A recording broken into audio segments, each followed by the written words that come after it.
अमित शाह जी, आप हमेशा की तरह बड़े झूठ के पुलिंदे सदन में बोलकर चले गए, लेकिन क्योंकि आपने इस बार फिर से कश्मीरी पंडितों के दर्द और उनकी वेदना पर अपनी घिनौनी राजनीतिक रोटियां सेकी, तो आपकी कलई खोलनी और आपके झूठ की कलई खोलनी जरूरी है। कश्मीरी पंडितों की बात कर रहे हैं आप, कश्मीरी पंडितों के पलायन की बात कर रहे हैं। जब 1990 में कश्मीरी पंडितों का पलायन हो रहा था, तब विश्वनाथ प्रताप सिंह की सरकार थी केंद्र में, जो आपके समर्थन से चल रही थी। आपने समर्थन वापस क्यों नहीं लिया?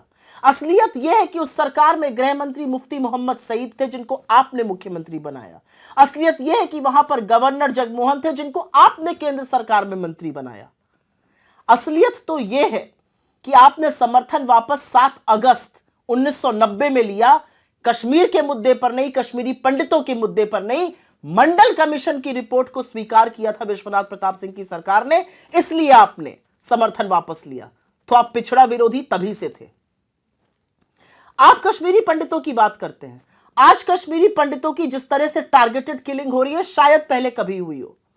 राहुल भट्ट से लेकर मिस बाला तक की टारगेटेड किलिंग हुई। कश्मीरी पंडित आपसे मिलने के लिए बेचैन रहे, आज भी धरना और अनशन पर बैठे हैं। उन पर लाठियां बरसाने का, उनको करंट के तार लगाने का काम आपकी सरकार ने किया।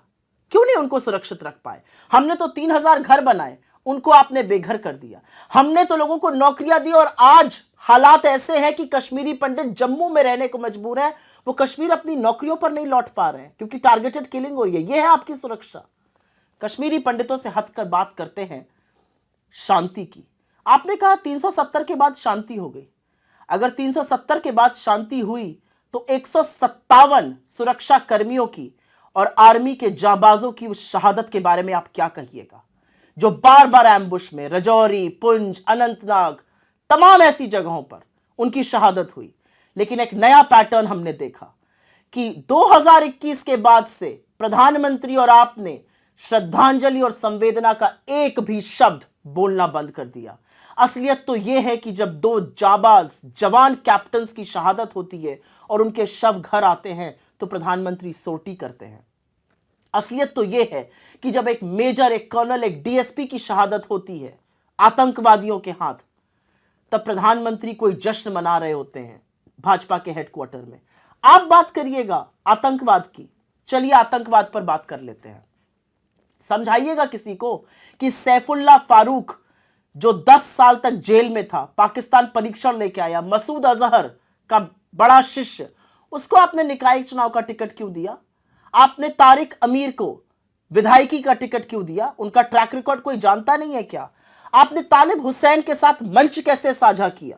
और आपने आसिया अंद्राबी को बेटी बचाओ बेटी पढ़ाओ का ब्रांड एम्बेसडर बना के उसके पोस्टर लगवाए। वो पाकिस्तान जिंदाबाद और उनके समर्थन के नारे लगवाती है और पाकिस्तान जाकर ट्रेनिंग पाके आती है। यह है आपका वतन परस्ती, यह है आपकी असलियत। बता पाएंगे कि बार बार आप आतंकवादियों को गले क्यों लगाते हैं?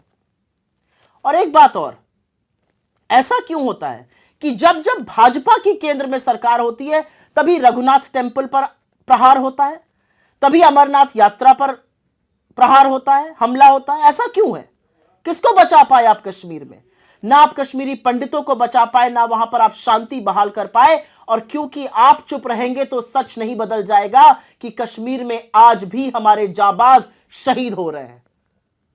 और जब तक आप इन बातों का जवाब नहीं दीजिएगा, कश्मीरी पंडितों पर और पिक्चरों की और पिक्चर हॉल की बात मत करिए, क्योंकि असली पिक्चर तो देश देख रहा है। और देश देख रहा है कि आज भी आपकी नाक के नीचे टारगेटेड किलिंग होती है, आज भी आपकी नाक के नीचे जाबाजों की शहादत होती है, आज भी आपकी नाक के नीचे आप दुर्दांत आतंकवादियों को गले लगाते हैं।